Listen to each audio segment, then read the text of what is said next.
Yo, what's good? It's your man, 100 Grand Russ with The Rock Never Stops.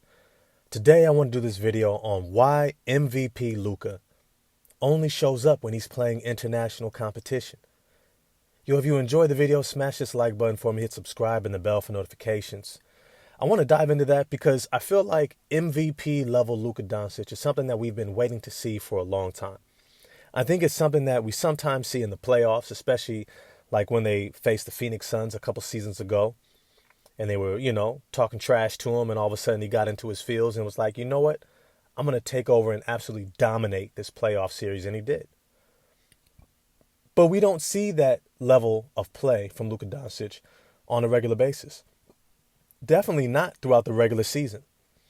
And you can almost describe his play somewhat as just lazy.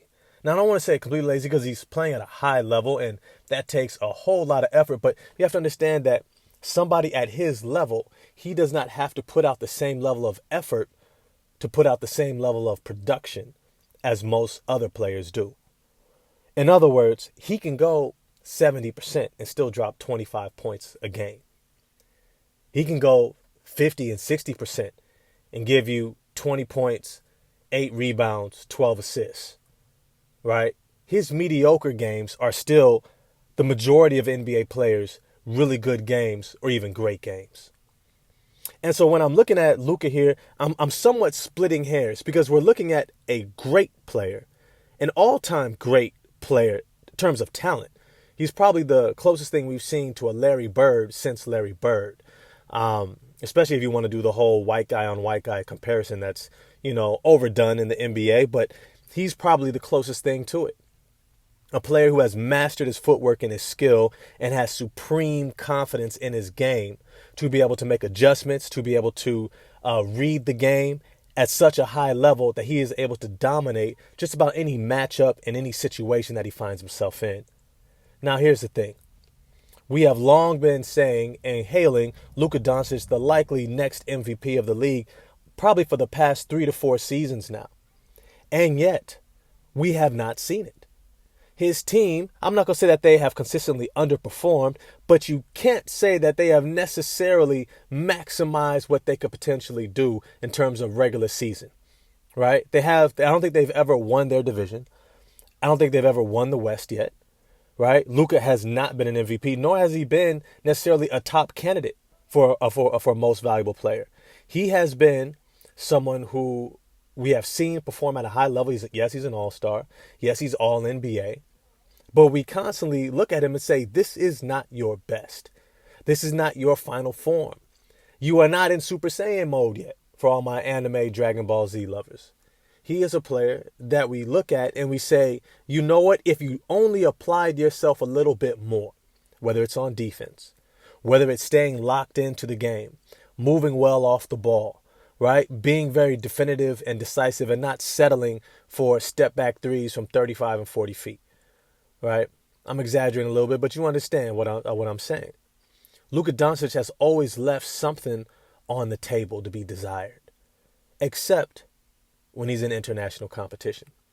Look, I think probably the best comparison to especially the European international setting, especially when it comes to their world game competitions, it would almost be like if there was a United States of America games and you go back to your state and compete against other states.